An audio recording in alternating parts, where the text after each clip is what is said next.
welcome to the Swift Half, your weekly session of chat from the UKOCR and adventure running scene. Each week, pub landlord Alan and our favourite regular Ian discuss races, runners and anything else that comes to mind. So pull up a pew, pour yourself a drink and join us for the Swift Half. You're listening to the 24th most popular podcast for people who think that Yorkshire tea is a wrapper from the north of England. Ian, my friend, welcome to the Swift Half again. How are you? I'm great, Alan. You know what? I don't even know what episode this is anymore. It's over 100. It's something or other. This might be 130 of the Swift Half. Without having a look, I don't think I've got 130. It's either 129 or 130. It's one or the other. I'm not sure. What should be 128 now? What should be like 135? We just make them up as we go along.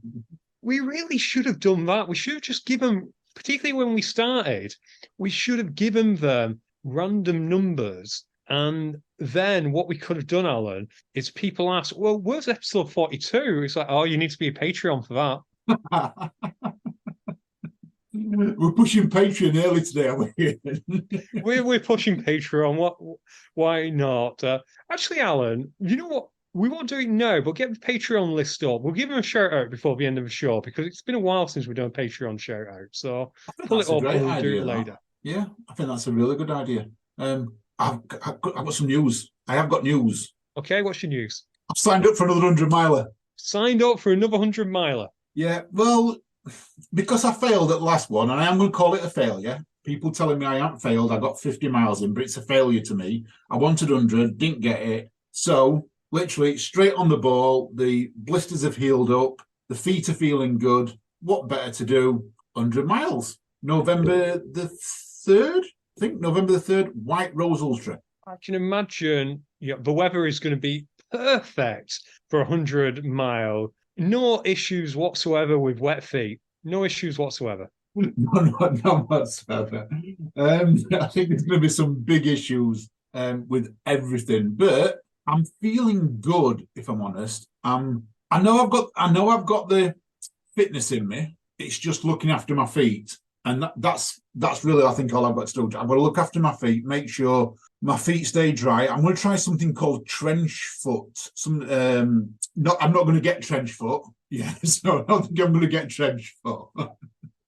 But there is something out there called trench foot, and it's a barrier for water. So basically, creates a barrier for water, stops your feet sweating. Going to give that a try on a few training runs. So I've got a couple of long runs coming up. So I've got Manvey Mountain this in early September. Then I've got Lady Bower 50k. So at them two races, that's where I'm going to try this trench foot. I forgot you had Man versus Mountain. I completely forgot.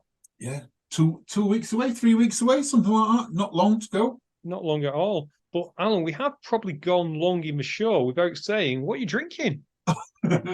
Well, lifestyle change, Ian. Lifestyle change. You know about this. Our listeners don't. But me and I'll tell people. Me and the HR manager, we are parting company. My lifestyle change. I am going purely alcohol free for quite a while now. So I am only drinking pop, Ian. Just pop. I am straight on Coke. Well, it's actually zero. It's not zero sugar. So I was going to go zero sugar pop, but there's more of this fake sugar in it, which is bad for you. So I'm just on normal full fat pop because it's more healthier, if that makes sense. It makes absolutely no sense, but I know what you mean. I think TikTok says that the stuff in Coke Zero will allow the rabid robots that live on Mars who have relations with the bees on Earth to mind control you and force you to download every episode of Downton Abbey. And you don't want that.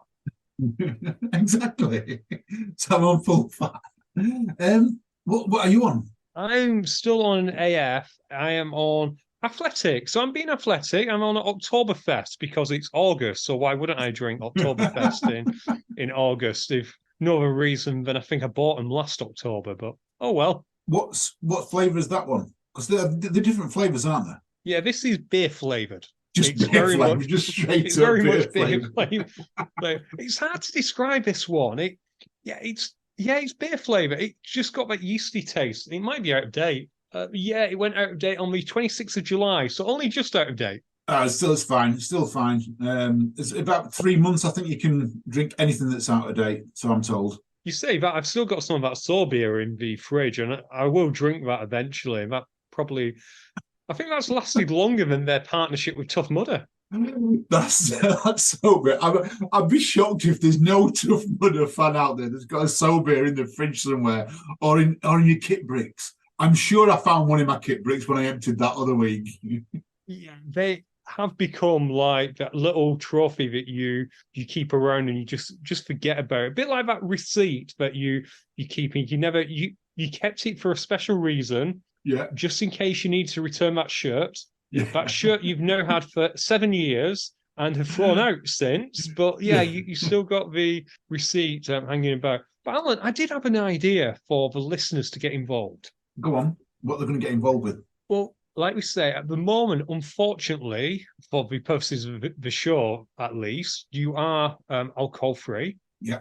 So you are going to be drinking soft drinks. I think the listener should recommend unusual soft drinks for you to try so that it's not just a case of you always drinking Coke and we can still do the what does it taste like? Oh, I love that idea. Yeah. So anyone's got any strange, weird and wonderful drinks that they want to send to me, full fat, low sugar, whichever, I don't really mind. Send them to me.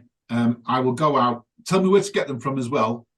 Hopefully like Tesco's, Morrison's, there are other supermarkets out there. There's back there. Yeah, let me know. I'll test them. I can be the official soft drink tester. Yeah, let's try it because otherwise people are going to start switching off if it's just you're drinking Coke and I'm rotating the 6 alcohol-free beers that I happen to have in the fridge. And we know that what you're drinking is the biggest part of this particular show. So yeah, we need to have more variety in Alan's life. Yes, we do. Talking about variety, I'm going to tell you about a meal deal. Do you ever shop at Morrison's? I do, and you know what? It's one of the cheapest supermarkets at the moment. I've got a story to talk about that in a second, Alan, but you carry on with yours. You have a Morrison's More card? I do have a Morrison's More card. It never scans, but I have one. All right. So I tend to go for my lunches. I go to Morrison's and I buy one of them medium salad boxes. There's just enough in there. Get a bit of pasta in, bit of falafels, couple of eggs, just enough. Perfect. £3.99, I think it is, something like that. Someone said to me, one of the women in the thing said, "Do you have a Morrison's More card?" I went, No, I don't. She went, "Well, if you get a Morrison's More card, it's on a meal deal at £3.50. So I thought, all right, yeah, that's cool. So what's in my meal deal? So I can get a huge can of Red Bull, which is about £3. I can get, they have these protein like cheesecakey things or mousses or whatever. I can get one of them, which is like £1.99, or I can get a bag of crisps, which is about 80p or whatever, and a few other little bits and bobs, plus this at £3.99. So I'm getting like double the amount in monetary terms for £3.50. Quid's in. Anyone who goes to Morrison's, and there's one across the road from where I work, so absolutely perfect for me. Just perfect. And that always makes me think about Tesco meal deals, which is the original, but I've fallen out with Tesco, Alan. Why did you fall out with Tesco? Well, I don't know how this is going to sound, but something I've always had as a little bit of a treat is they had a punnet of blueberries. I like blueberries. Yeah, love blueberries. And they had their own brand. I think it was called Rosedine Farm or something. Not a real farm. They come from Morocco or wherever, and they say it's Rosedine Farm. But whatever, I don't care about that. And for quite some time, these blueberries was 99p. Yeah. They then went down briefly to 89. Quid's in. Perfect. Bargain. Went back up to 99. Then we had food inflation. Yeah. So they went up to £1.9, which was... It started to get a bit, I am from Lancashire. Yeah. Alan, they've gone up to £1.59 now. That's a 60% increase. It really is. And do you want to know what the kicker is? You're going to say you get less blueberries in, aren't you? No, I'm going to say next to the £1.59 price point, this week I saw Aldi price match. No. So, because Aldi's gone up at £1.59, they've put theirs up to £1.59. Yeah, they have raised theirs. I don't know if they've done it because of Aldi or whether it was cost, but after they've done it, they cheekily put in Aldi price match to make you think you got a decent deal out of it, when actually, like you say, it's gone up 60%. Shocking. That's absolutely shocking. But listener, there is a happy side to this tale. Go to Morrison's, get their wonky blueberries, 89p. Wonky blue. Do they do wonky blueberries? They do wonky blueberries, and I don't care, they all taste the same. I know they do wonky taters. I didn't know they did wonky blueberries as well. Right. Hopefully not everyone's turned off now. Should we talk some OCR? We should we introduce? We've got a guest in with us tonight, Ian, though. Shall we introduce our guest? Yeah, Alan, you welcome him. You're the landlord. Been on before. Graham, welcome to the podcast. How are you, my friend? I'm good. Evening, gents. How are you? We're absolutely good, Graham. Before we start, what are you drinking tonight? Like Ian, I am also on the Athletic Brewing. And which one? The Run Wild IPA, which I'll be honest is one of my favourite beers, never mind favourite alcohol-free beers. Awesome. And to listeners, if you don't know Graham, is Graham, I can't get my words out there. Graham is Graham Wells, very much a Spartan enthusiast, as well as OCR, and from up there in Bonnie, Scotland. The true What's north. the weather up like? The true north. It's stopped raining for a little bit. We had a sunny week in June, and it's been wet ever since. Oh. If you've seen any of my training highlights for the past few weeks, it's mostly me running around in the hills with 20 feet of visibility in sideways rain. That's what it's like up in Scotland at any point in the year. You just described it as a typical Scottish day. Yep. And then you want to listen to Graham more. If you like Graham to listen today, you can go back and listen to a podcast. How long is it since we recorded, Graham? Oh, that was a good, well, number 30-ish, something like that, maybe even earlier. I'm glad you remember that. And we're now up to 300 and something. So, yeah, very early on. Very early It was on. one of your earlier Swift Halves, I think, or one of your earlier interviews, sorry, not Swift Halves. Yeah. And you've been on a few Swift Halves, haven't you? I think I popped in when Tough Mudder Scotland got cancelled to pry into my beer. And you've been on Fitness Racing Podcast a few times as well, Graham. Yeah, I had to give recommendations for where to go for a drink in Scran after the Glasgow High Rocks. You know what, Graham? That was one of our most listened to episodes. So I'm putting that down to you and Lindsay.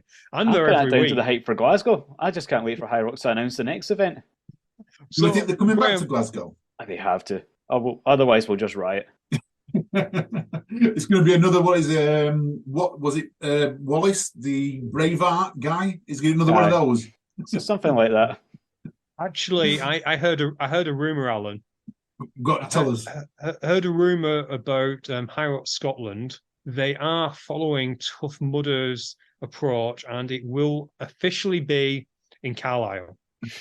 I thought you were going to say it's just going to be one day. It already was. Like that. No, listener, I am kidding. I am absolutely kidding. I've no clue, no inside information of what people think I do. But yeah, it's not in Carlisle. Although if it now gets announced at Carlisle, I'll probably read it here first. Yeah. Breaking news, you heard it here first. Yeah, Scotland's in Carlisle and the world champs is in Blackpool. There you go. Cool. Shall we stay in Scotland for our first topic? Oh, because we had a massive race there this past week. Huge race, absolutely huge race. Over at Beach Ballistic. Did you end up going over, Graham? No, to be honest, it's too far north even for me. It's way up in Aberdeen, and it's right on the North Sea. So Jesus, it's going to be pleasant. But that was our final race for the Scottish OCR series, and race number what for the UK one? 6, I want to say. And I'm actually turning around. The listeners can't see this, but I'm turning around now to look at my sheet. 1, 2, 3, 4, 5. 1, 2, 3, 4. Fifth. We've got 2 more to go.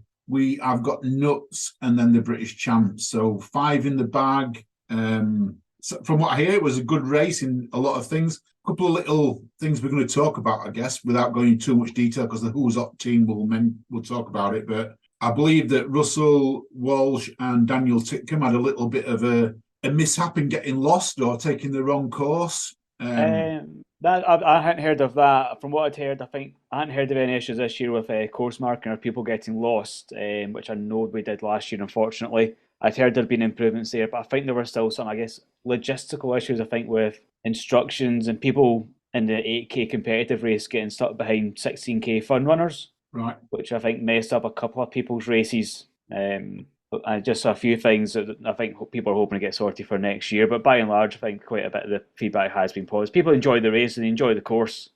Just for a series race, I think there's a few things that can maybe just get hopefully sorted for future ones. Definitely. From my understanding, and this is second hand, they haven't reached out to these guys.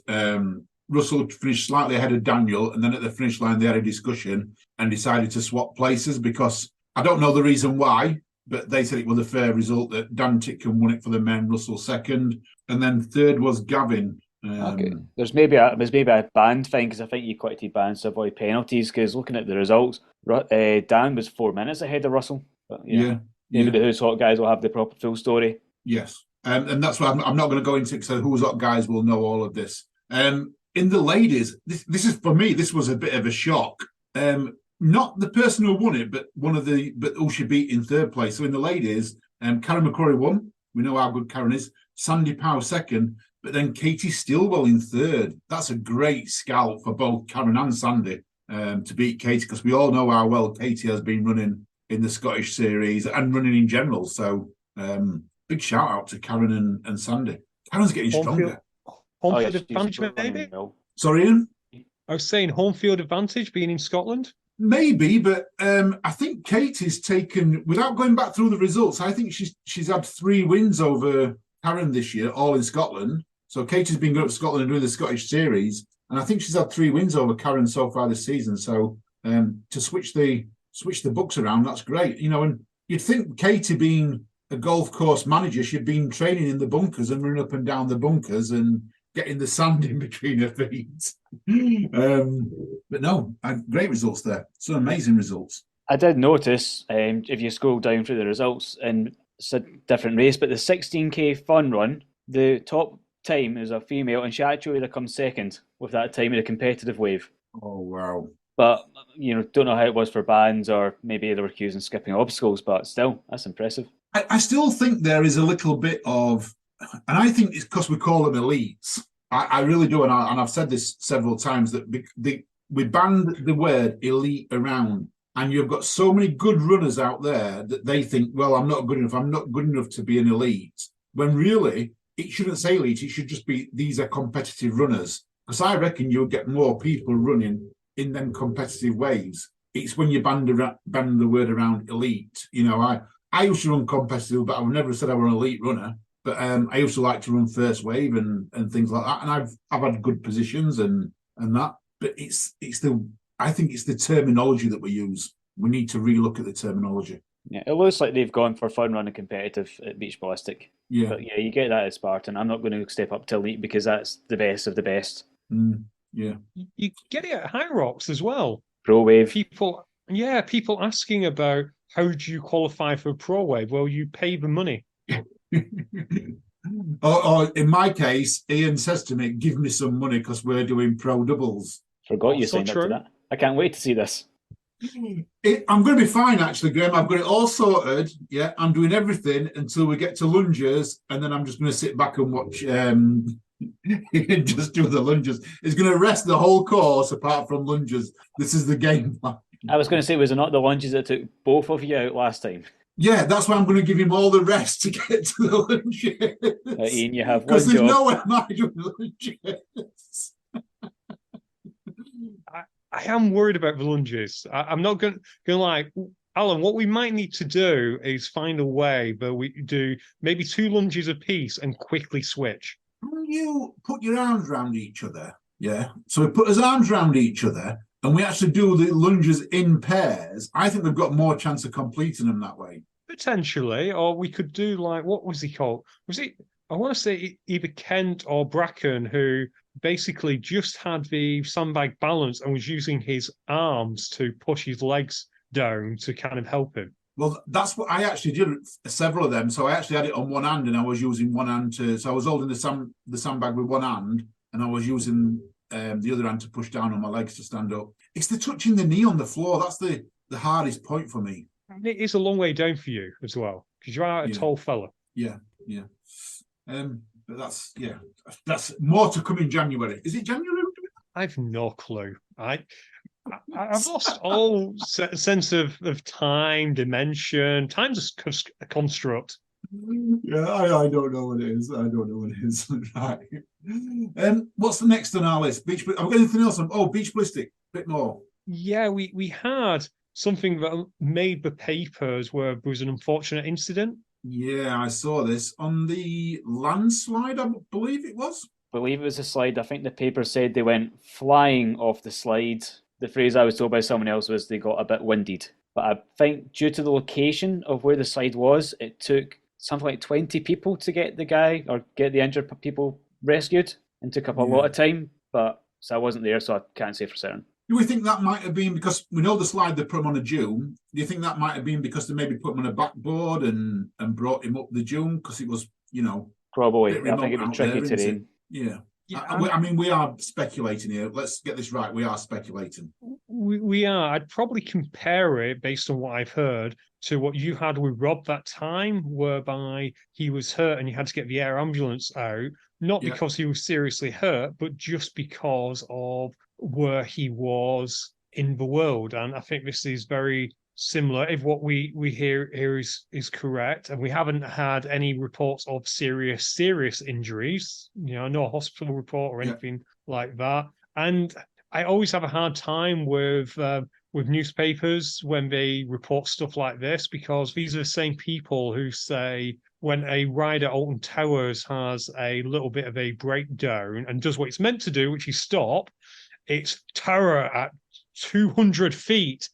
Lots of roller coaster people stranded upside down, and it's like, well, one, that can't happen. It's impossible on a roller coaster to be stranded upside down, because once you get past, the chain bit, Alan, you're just on gravity. Yeah, you cannot get stuck on a loop.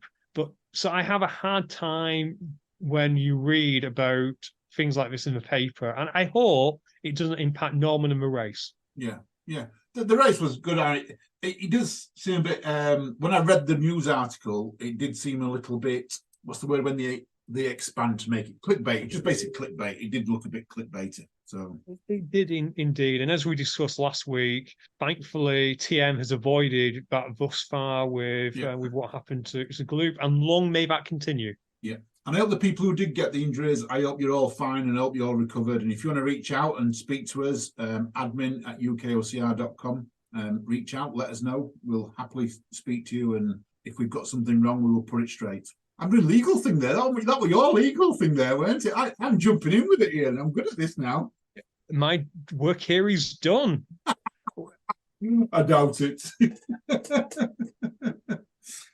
Let's go a little bit CrossFitting now, Ian. CrossFit 5K. You put this on. Tell me more. Right. Well, it was CrossFit Games this past, I want to say weekend, which it's great to watch, and they're all amazing athletes. So we're not taking anything away from this or any of the athletes, but a few people noticed something a little bit odd about the 5K, Alan. What can be odd about a 5K? It's a 5K. It's an easy little run. 5,000 meters. Yeah, some of the times were incredible for people who are CrossFit, so don't run a lot. There were quite a few sub-18, sub-17s, which for anyone is really, really fast. Sub-17 is very quick. And then our good friend Jack Bauer over in USA, amongst others, I don't think he was the only one to spot this, had a look on the Garmin of some of these athletes, and it was a public course, so some regular CrossFit people had done it as well, and started to notice all the GPSs were reading 2.8 miles. So it wasn't a 5K. What's that? That's going to be 400 meters short? 500 meters short? Roughly 500 meters. So roughly 90% of a 5K. Still impressive. Don't get me wrong. Sub-17 at almost 3 miles is great. Just not quite as impressive as had they run the 5K in a sub-17. Apparently it's 4.57K, which works out to 5,000 yards, which is America, again, not using the metric system.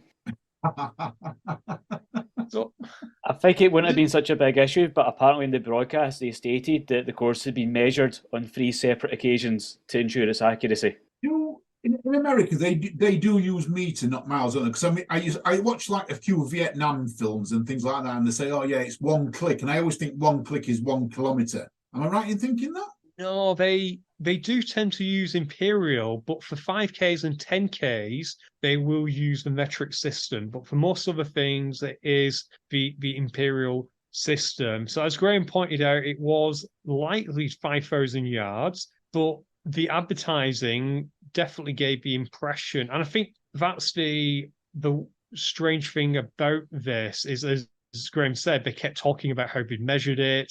They made no mention of it being yards. And there's two potential options, Alan. One, someone really, really messed up and did measure it as yards and thought, oh, yard and meter, it's the same thing. Yeah. Or CrossFit were deliberately doing this just to make their athletes seem a little bit better because, so this is conspiracy corner, because everyone knows what their 5K time is. Well, most people do. Yeah. So if these guys have been coming in at, say, 20 minutes, 19 minutes, maybe 18 for a sub-17 guy, you'd be going, oh, that's fast, but here's 1,000 people I know who can run quicker than them. Your average Joe Blogs in a park run on a Saturday can run, I think Barnsley Park Run, which I go to, there's at least 20 people that run sub 19. Exactly. So your conspiracy corner is that it was done deliberate and they didn't think that anyone would post it on Strava, right? I guess. Didn't happen if it wasn't on Strava. Of course they were going to. Exactly, Graham. It wouldn't have counted. So I don't know which side I fall down on. I think the best of everyone. So I'm leaning towards whoever measured it 3 times, measured it in feet and did, what is it? How many feet is it to a yard? Is it 3 foot to a yard or something like that? I think, 3 feet is 1 yard and 3 foot, 3 inches, give or take, is a meter. Is a meter. So maybe they were measuring it in feet, got to 1,500 feet, or whatever. They got up to whatever it would have been. So 5, sorry, working this out in my head because it was 3 laps, wasn't it, Graham? 1,500, no. Whatever it is. 10,500. Yeah, whatever it is, they got up to that many feet because it would be 3 feet and it was 3 laps, so it probably divided quite easily. Yeah. So whatever it was, we got up to that and thought, oh, it would do. Yeah, because when you think 3 inches, you think, oh, it's only this big. It's not far. It's only that big. Not make a massive difference that. But then when you take it over, does when you do it 5,000 times. 1,000 times, yeah. It adds up. I think people criticise CrossFit. Oh, they're not runners. They're not fast runners. Fittest on earth, but they can't run. That's not quite accurate. But I think the impressive thing is this was in day 3 of the competition anyway. So if you're after 3 days of competition are still putting out, say, a sub 18, sub 19 on a 5K, it's still very fast. It just means, we can't say take the fastest CrossFit person and go, oh, look, you're a half decent park runner. Yeah. It's not quite the fittest on earth. All right at park run.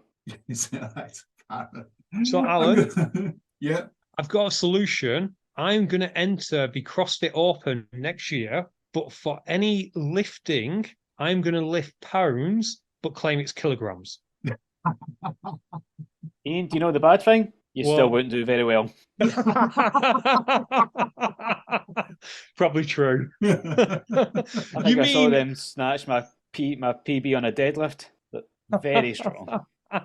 Yeah. So what you're saying, Graham, is in the world, I'd go up from, I don't know, 100,000 in the world to maybe 80,000. Yeah, small. It's all progress.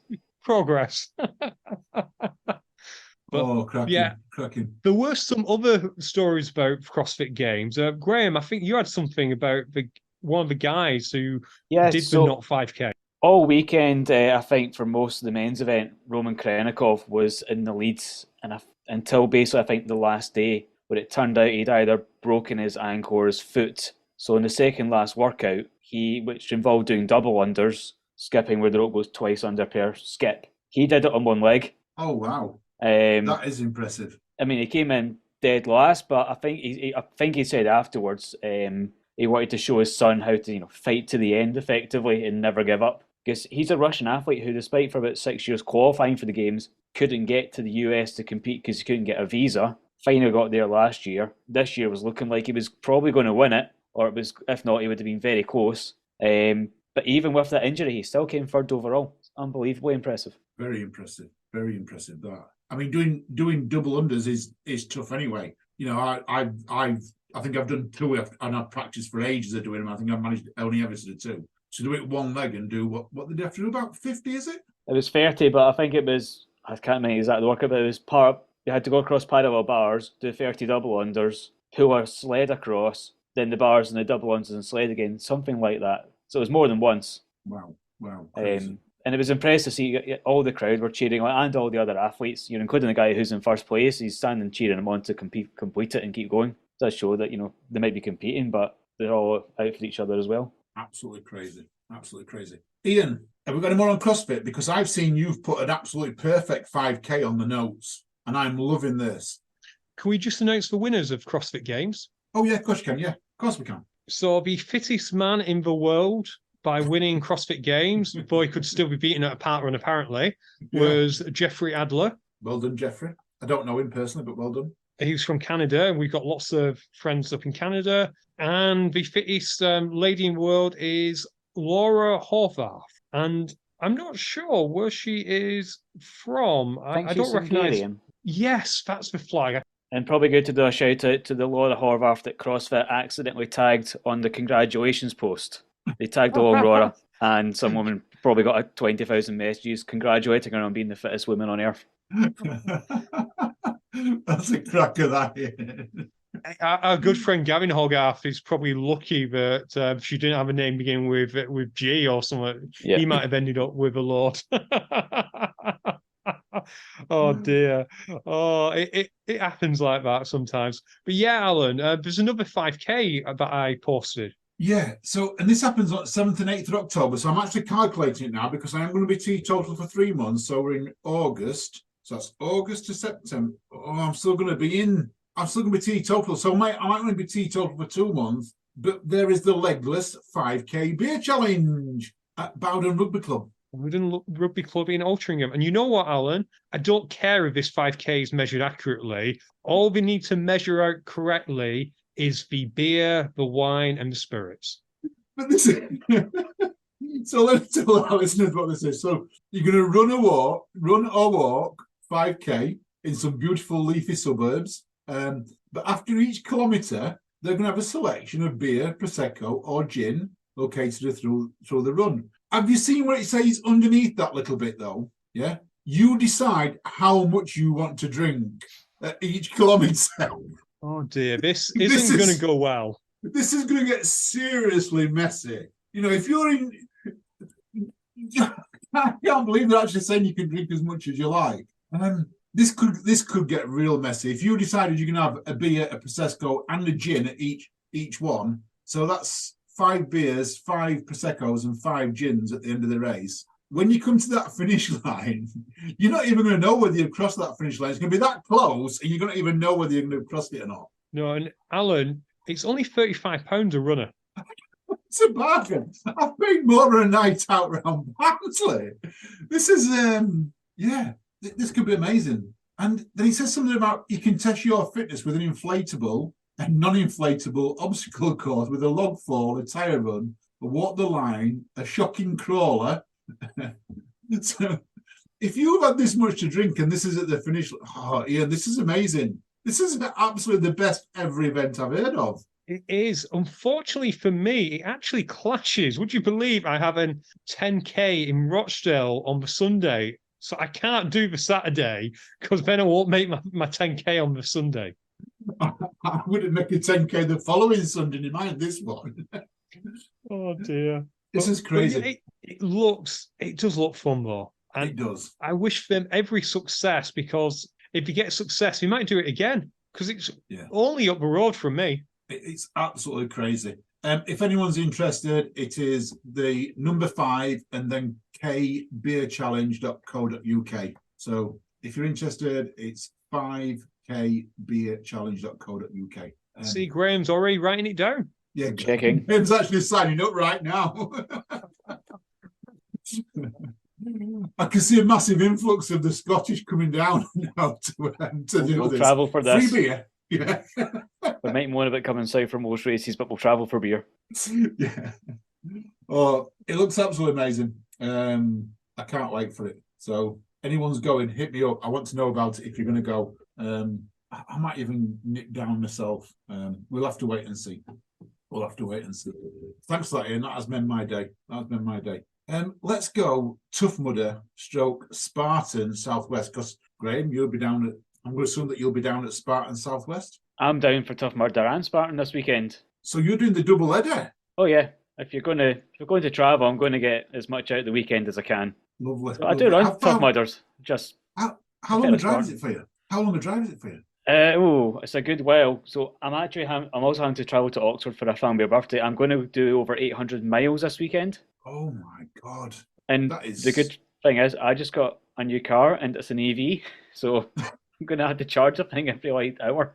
How far can you get on an electric then? This one is good for 300 miles, but that's from 0 to 100%, which you never do. So I reckon it'll basically be stop every couple of hours at a service station, grab a Starbucks, plug it in, give it 15 minutes, half an hour, and then you're good for the next couple of hours. So how long does it take to charge it up from 0 up? It depends. So there's literally a charger next to my flat, which will do it in 15 minutes. It'll do a full charger, 0 to 80% in 15 minutes. The one at work takes 4.5, 5 hours. Oh my God. So there's different types of chargers, like you get different types of fuel, I guess, at a fuel station. It is, but it looks like the service stations would probably do your car like from 0 to 80% in about an hour. Right. So if you're stopping, every now and then for like a coffee or your lunch, just plug it in when you're doing those things, come back, and it's got a bit more. Stop in 2 hours, so it should be okay.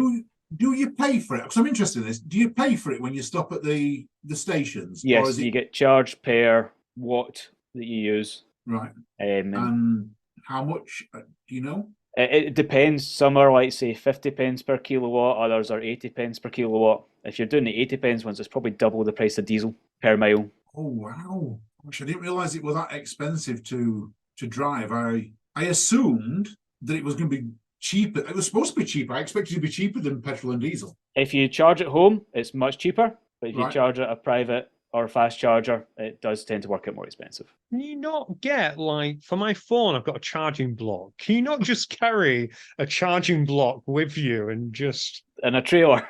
In a trailer, just tow it behind you. Like a power bank. I brought my own power bank. Because...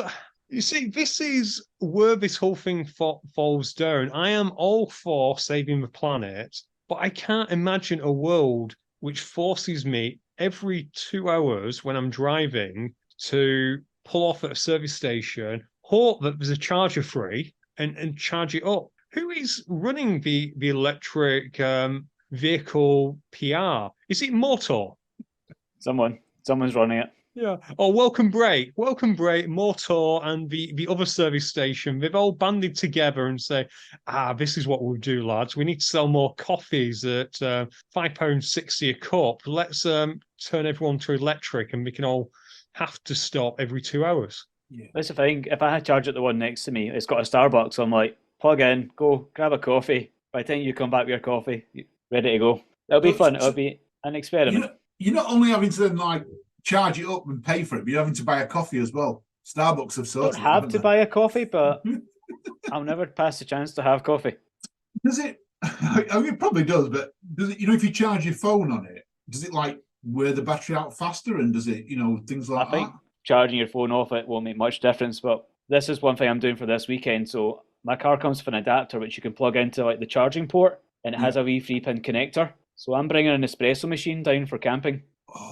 So I can do espressos in the morning rather than having to get the stove out and heat up water in a kettle. Yeah, but then, while you're camping, you might run your battery down and not be able to get to the charging point. It won't make a dent. It won't make a dent. I mean, it's 70,000 watts of power it's got in it, so it should be more than enough. But anyway, will we get back to Spartan Tough Mudder?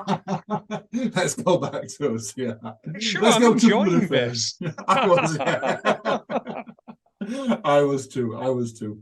Tough Mudder. First of all, Ian, I've seen that you've put on the notes, the map shows that there is no, we repeat, no, Augustus Gloop. No, and to be fair, I can't actually remember whether it was in Southwest previously, but if it was, yeah, it was never going to be on a map until they finish whatever investigation they're doing.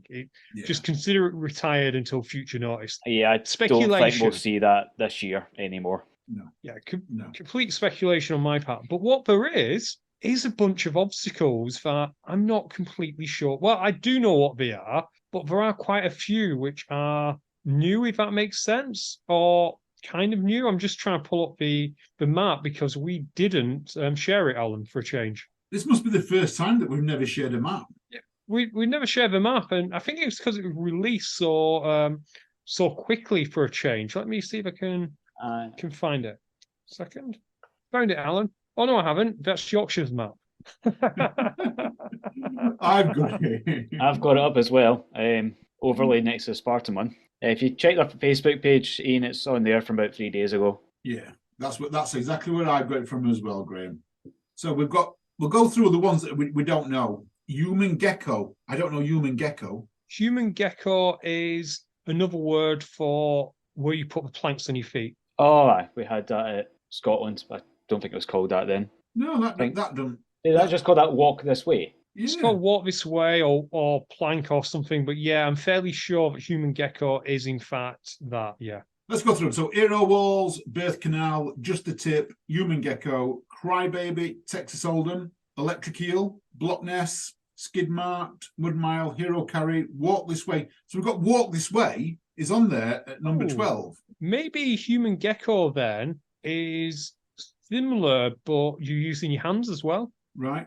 Okay. I would have thought geckos climb walls, so I would have thought, the Spartan wall that you go along the side of looks like a bit of a pyramid. Graham, what's it got called? Well, you've got the Z walls is only when you go along the way, but I think that might be a wall effectively with climbing holds. You climb up. That's what I'm thinking. Yeah. Yeah, traverse from left to right. Yeah. On the comments, it looks like John Trainer has said that.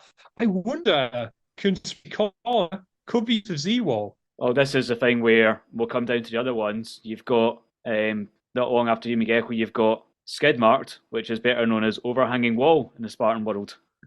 Yeah. The same obstacle, isn't it? It's exactly the same. Let's go. So after walk this way, we've got trench warfare, devil's beard, bail bonds, funky monkey, dingleberries is here. So dingleberries at number 17, hydrophobia, lumberjacked. The one that they're doing this every time now, aren't they? With highlighting one. Can't see what it says. It looks a little bit like Kiss of Mud, but you can't be certain about it. Mudder squeeze. Don't know this one, Ian. Rumours are it will be birth canal because birth canal's not on, and it would make sense. Birth canal second. Birth canal's number 2. Oh, for gosh sake! I'm feeling miserable at this. But yeah, I'd imagine what they've previously had. Sorry, I know what mudder squeeze is now, or I think I do. It's just going to be a spider's web. All right. Okay, I get that. Yeah, squeeze. If you remember, they did it at Yorkshire and at Northwest once. It'll probably be in a forest, and they just put bungee cords between everything. Thick one. Just going back from mudder squeeze. So we've got hydrophobia. Yeah. Which another word for dunk wall. We've got dingleberries, which is Trevelyan traverse. Yeah. Oh, is it? Is it Tyro? Yeah. Yeah. So basically, you go. You underhang and climb across. Yeah, is that Trevelyan? Yeah, or whatever you call it. That's Tidal Traverse. Okay, so sack up. I'm not sure about sack up, but with our luck, it's probably a Spartan sandbag carry. Oh, that would be hilarious. I was generally thinking that would just be a sack race like they used to do in Rat Race, but if they actually put the Spartan pancakes on course, I will die of laughter because it will not go down well with some people. Twinkle Toes is better known as balance beams in the Spartan world. Yeah, same here. Same in Tough Mudder world. Stairway to Heaven. That's Ladder to Hell. Yeah. Stairway to Heaven, Ladder to Hell. Pyramid Scheme, Everest, Archkenema, Mudderhorn, Hanging Tough, and Electro Shock. So Mudderhorn, also known as Spartan Cargo Net.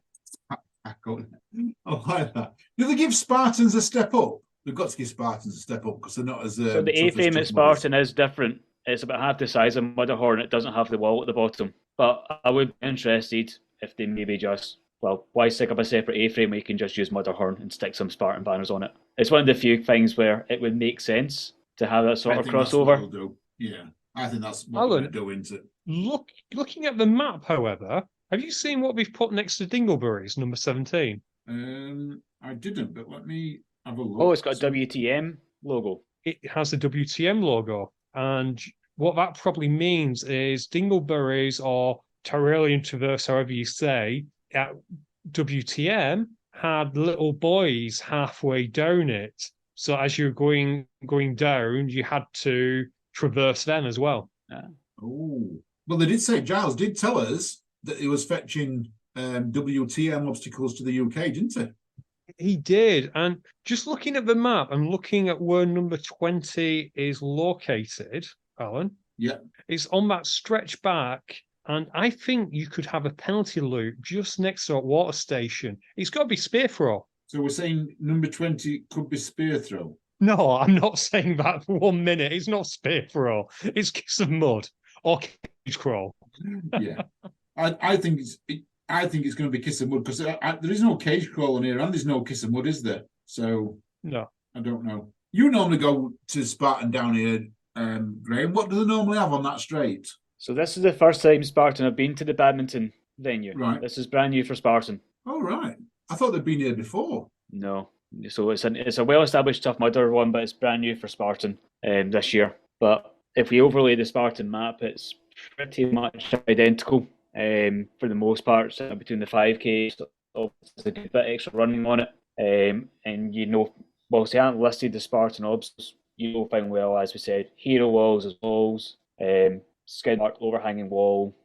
We might get trench warfare again. We got that in Midlands, but to be honest, no one in Spartan liked it. Thought it was just a bit muddy and pointless. Devil's Beard is better known as ground cargo net. Bale bonds will be called bales of hay. They'll probably change Funky Monkey to Ape Hanger. They've done that the last couple of races. Hydrophobia's dunk wall. And what else? Yeah, sack up could be. Actually, I don't think it will be a pancake because if you look at the map, there's no loop. So where number 11 is will probably be. Oh, it's a hero carries just after that. I would put money on it that's going to be a sandbag or bucket carry for Spartan. Yeah, you've probably 22 is a bit too close to everything else, isn't it? Unless you're going to go in that wooded area, then yeah, you can't really get a loop there. Typically, Spartans show the actual route of the carry on the map because it does get included in the total distance. Then we had Twinkle Toes Balance Beam, Stairway to Heaven. That might be. Is that just the same as Stairway to Sparta? No, it's a wooden slat. So that might not be on your course. That is just a large ladder going up. It's quite a fun obstacle. Oh yeah, actually, I think I did that in Scotland. Mudderhorn could be A-frame, or we might just have our own tiny wee Spartan A-frame next to it that will be embarrassing. And Hanging Tough will become the Spartan multi-rig near the end. That would seriously be embarrassing, that one, if they put another cargo net. Literally half the size. Yeah. Oh no, they can't do that. No, they've got to literally just take the boards off the bottom and make it a full-on cargo net for you guys. Or maybe we give you a little ladder. Just to help us up. just to help you up. But Graham, having done the badminton course in the past, the good news is it's not going to be like Midlands. There's very little mud on badminton generally. It usually is just mud mile, and even that's not really muddy. Yeah, well, we talked about it last week. Spartan have said there will be less mud. They have listened to a lot of the feedback. Oh yeah, Mud Mile. They've said it will not be Mud Mile, just renamed this time. Whether it's a separate bit for rolling mud or you'll just go say through Mud Mile once rather than say, doubling back, it will not be the same. Lessons I think have been learned. I don't think it should be the same, Graham. I'm going to stick my neck out here, and I'm going to say I don't think it should be the same as Tough Mudder. I think Spartan, people who run Spartan, who race Spartan, know that it's a race and know that what they're getting, it's what it says on the tin. This is what you're going to get. Whereas Tough Mudder's a little bit different. It's like we're going to mix it up every time. I don't see how the brands can really combine different obstacles. I know they're trying it, and I know it's good for one and for other, but I really think that they've got to turn around and say, yeah, we can use the same venue, we can use some of the same obstacles, but there's going to be obstacles that we're going to use at Tough Mudder that we can't use at Spartan. So just because it's there doesn't mean we've got to use it. And that was the That big makes sort sense. of issue certainly I had at Midlands. Because as well, course design, and I know these courses, they look identical. A Spartan course running wise is very different to a Tough Mudder one. Tends to find hills that aren't there, tends to go through the wooded and more technical running sections. Yeah. And Midlands certainly wasn't like that at all. You could tell actually when the Tough Mudder course ended and you were on the additional bit of distance for the Spartan Beast, because the terrain and the layout and the style of running changed completely. We'll see how it goes, and I think this will be a real sort of test for a lot of people as to whether or not they keep doing Spartans, or if they're like, there have been a lot of complaints, so it feels like Tough Mudder. And that's I what I'm want to trying give to them the say. I benefit think of the doubt. they've got to give the brands are different. The brands are different. It is good that they're giving a little taste of the other, but just stick to what you're good at. Yeah. You know what I would mean? like is a Venn diagram. You know, this side is Spartan, this side is Tough Mudder, but this little bit in the middle is where we cross over. Yeah, that perfect. Yes, completely agree. You've got it there. Because I think Spartans would love Funky Monkey. And I think you could probably take Hercoist across the Tough Mudder, because that's often an obstacle individuals can't do. You need to work together to get that, the bag in there. Yeah, I agree. There is a crossover in some of the obstacles, but yeah, keep them separate as well. But Graham, if the worst happens and the Spartan honks decide Spartan's no longer for them, there is a lot of Deca coming out, so they can still wear a headband, they can still mess around with Spartan type stuff. Yeah, this coming weekend, unfortunately, all the Spartan people will be down in badminton, but CrossFit Crew, so CW1 CrossFit has got a mile and strong. Week after, we've got 2 events coming up, a Deca Strong Caveman in Stoke and a actual Deca Fit in Clitheroe. So that's 19th of August. And on the 9th of September, a new one to me, Alan, near Milton Keynes in Olney, Tri Fitness Health Club is putting on a Deca Mile. So people who are down south have been saying we can't get to Clitheroe to do Deca stuff. They're getting closer and closer. That's an excuse that they can get to Clitheroe, straight up the M1. There you go. You're near to Clitheroe. Well, actually saying that, I don't think you currently get headbands. So if you're a Spartan honk doing a Deca, bring your own headband. We're not so bored for headbands. We want medals or patches. Oh, you get lots of medals, and you get a trifecta wedge as well. Patches, he says. Ian, quick plug for patches. Anyone wants a patch? Because we haven't advertised them. That's a good point. We do have a lot of fitness racing podcast patches available at £5. Please buy them before Jen finds them and chucks them away, because I have hidden them quite well so far. So please buy them before the intern finds them and gets rid of them. I'm just kidding. She's not going to do that. But I think, Alan, on IG, if you click on the link, I think it's the top link to order yourself a patch, and a big shout out while we're giving shout outs.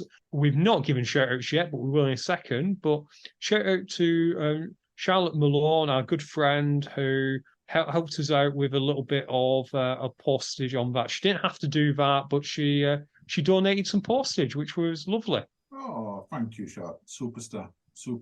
Can we talk about the World Obstacle European Championships in Belgium? We can, but before that, Alan, I just started a shout out. Have you got that Patreon list? Let's do it before we forget. Let's do it. Alan loads it up. Computer runs slow, but we have a full list. Get my breath. I get my breath right here. Go through them all. John Poole, Miles A. Lacey, Michael Nolan, Louise Ferryman, Kevin Dent, Wendy Brothers, Brian Keys, Ben Griffin, Daniel Weston, Charlotte Malone, Gordon Cameron, Richard Willis, Paul Ellis, Martin Gemmell, Matthew Kirk, Sophia Harnaday, Michelle Carney, and Will Chung, last but not least. All 18 of them, thank you very much for supporting our Patreons. And they range from £2 up to £6, and they get all our episodes early, and everyone early. They do all the episodes early. And Alan, did you say 18? Have we gained one today? I'm sure it was 17. Let's have a look. See, our last one. No, we haven't. The last one we had was May. Was John Poole, who joined in May. So we haven't had a new one since May. Okay, I obviously have been looking at the wrong list. Oops. I wonder who I've been shouting out. Who are you shouting out? Okay, should we talk now about? I think this will probably be our last topic. Graham, before we move on, is there anything left to say about Spartan down in badminton? No, I think we're good for badminton. Looking forward to it. It should be a good weekend. Good to see both the brands. I know the Spartan ambassadors will be out on the first open sprint wave, so keep an eye out for us. I believe we've got nice new shiny bibs so that we stand out. Anyone's welcome to come and join us, including mothers. In fact, I put a shout out to the Tough Mudder ambassadors, but so far I don't think any of them have taken up the challenge. Must be too hard for them. So is that doing a Spartan or doing a Tough Mudder? Doing the Spartan. I'm sure last year I want to say Wales, I'm sure a lot of them took on Spartan, and Wales might have scared them off from ever doing a Spartan again. Yeah, it was the Kevin Martin not do it, and it was quite a tough one that in Wales. Just one last thing in Spartan, it looks like Joe has just leaked the Ultra medal for 2024. Well, simultaneously saying, Ultra medal, 60 obstacles, 26.2 miles. 26.2 miles? Yep, I was like, yeah, is that actual miles, or is it going to be CrossFit miles? So is it actually going to be 23 miles? I think it's just Joe has forgot what an Ultra is. So Joe is basically having... They used to do it, didn't they? They used to do a marathon ultra for Spartan back in the day, which wasn't a half marathon, it was a marathon. I know the 2018 Perform was just 2 laps of the Beast, but I think typically the Ultra or the Ultra Beast has always been 30 miles minimum. Right. So it's always been 30 miles minimum for the Ultra Beast. Yeah, I think Joe, I'm starting to think he's just been generated by an AI because he's making less and less signs every day now. And I think he has just got mixed up with how long an Ultra is. What's funny is an Ultra 26.2 isn't an Ultra in any way, shape, or... No, 26.3 is, so. 26.3 is, and I think I did 26.7 when I did the London Marathon, so I'm officially an ultra runner. Yep. Yeah, I'm claiming that. So, Alan, should we move on? World Obstacle have put out their list on Instagram. OCR Buddy has put a list of obstacles, including pretty pictures of them. Alan, have you had a look at these yet? I have, yes. I have some great obstacles. They're looking really, really good. Wave hanger like that. I've seen that at a few places before. But very, very, some of the new ones I've got on there, throw them all. Firefighters, not sure what that one is, but looks interesting. Have you seen that one? Yeah, it looks, I want to say it's going to be some kind of hanging obstacle, maybe floating walls. Graham, I don't know if you can see this at all, if you've had a look on OCR Buddy. Post 2 of 2, I want to say this third one in, firefighters. It does look like a kind of hanging walls, I want to say. Try and find it. Yeah. In addition, I do like how, because Spartan's helping out, which is great, but I like how the Spartan obstacles are literally called the Spartan obstacle. They've not tried to change anything. So you've got Olympus there, you've got Hercules there, you've got Chicken Farm, which I don't remember as a Spartan obstacle, but it might be a Spartan obstacle nowadays. You've also got high to low rig and vertical moving balls and team wall. I presume team wall is only for a team event, because that would really, really suck if you were the leader of the actual race and you had to turn around to get a bump up. I saw that. And the picture is of someone helping him up into it. And I was like, no, this can't be real. This is an individual race. I'd really hope. Could you imagine? I was going to say Ryan Atkins, but he's not coming to this race. It's in Belgium. But can you imagine some of the OCR superstars having to wait on other people to give them a boost? I think it's happened before, but maybe not in the most competitive wave, has it? No. What I do like, Alan, is toboggan, which looks like, if you look at it, it looks like Everest. So it's on the first post and it's right towards the end, but then it says reverse, which makes me think it's like going down Everest. Yeah, it looks like that to me as well. Do you know the one that I like best? Which one? It reminds me of Royal Marines training this, that net fly, where it looks like it's a swing into a cargo net, and obviously you grab the cargo net, and if the picture's right, because it's a mock-up, it looks like it's going to be quite a big obstacle. I hope it's as big as it looks in the pictures, because that's an amazing thing when you're flying through air and you've got to grab a cargo net. Yeah, and of course, next to Netfly, Alan, we've got laser shooting. Who Laser doesn't want laser shooting? shooting? Few, Who which doesn't want? actually might take us back to Spartan. I completely forgot. It's the European Elite Series this weekend for the sprint, and they have had the lasers at the previous ones for that. So we might have lasers at Spartan this weekend. Might. They're coming in. The laser shooting's coming in. They had them at Henley to try out in the event village, but I know, I'm pretty sure they've had the lasers on course for the other European Elite races for the sort of the Elite Series for you. So probably have that then as well. All my time crisis will pay off. Hopefully so. What I will say is, if you haven't checked them out, go to OCR Buddy. The race, I believe, is, I want to say September. Alan, do you remember when the World Championship race is? We're doing a great job at selling this. No. Simple as I'm just going to go. No, I don't know. Okay, let me find out when it is, because I'm sure it'll say. We're called UKOCR for a reason. We just know UK. I just know UKOCR, not anything else happening in the world. Oh dear. I'm in my own little world. You're in your own little world.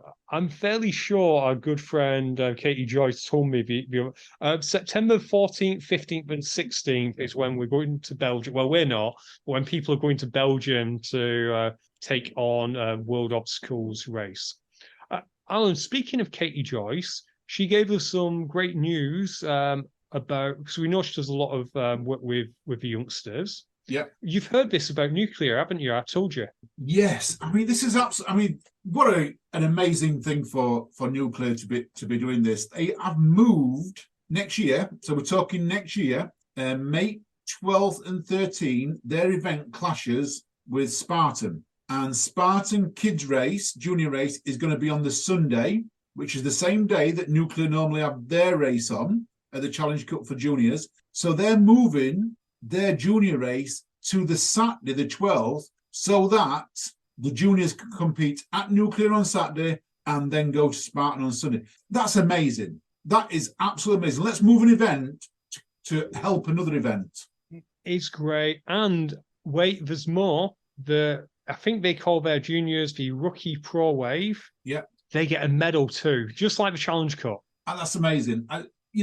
James Parish and the team down at Nuclear, they do everything they possibly can to promote OCR and sport in general and get people fit, and it shows. It's little things like this. Not everyone is going to know this, Ian. The people who see the podcast will know this. A lot of people will just see that they've moved it to a Saturday, but they'll not know behind the scenes. They're doing this for the kids. They're doing this for the kids so they can race 2 events.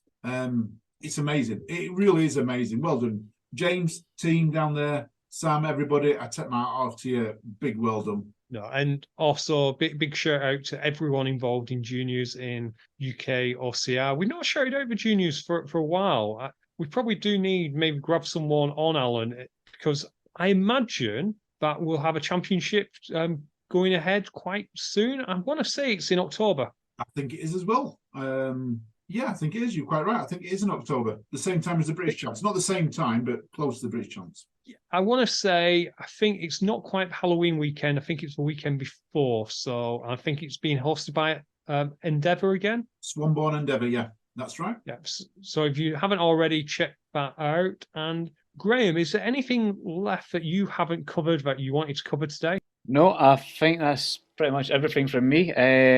Don't think there are any other topics I had to bring up. Although, seeing as you were plugging patches earlier on, I think we still have Scottish OCR ones as well. Perfect. So after you've bought 10 fitness racing patches and you need it to have a buddy, make sure you buy a Scottish OCR patch. Yeah. Jump on the Scottish OCR page and you can ask there or ask when you're down at Spartan and Tough Mudder this weekend. Perfect. Absolutely perfect. We'll just kidding. Just kidding, listener. You only need to buy 1 or 2 patches before you're eligible for a Scottish OCR patch. Right, Ian. So me on my podcast next week, I've got my podcast plan because I've got Who's Hot. Who's on your podcast next week? This morning time, it's still to be recorded. We will find out. It's going to be a massive surprise. Probably to the person who's... A massive surprise for you. Yeah, it might even be a surprise to the person who's on it, because as we're recording here, they don't even realise we're going to be on it. Little private joke there, listeners, because beforehand, Ian told me he'd not got no one. Well, yeah, unfortunately, best plans and all that, a series of unfortunate events means the ones we were recording may or may not get recorded. But Alan, I can say that as we're recording this, we're literally just about to put out a bonus episode of Fitness Racing Podcast. So if you edit quickly, our Patreons will be able to listen to this before that comes out. But if you edit slowly, then like everyone else, they'll have to go back and listen to it.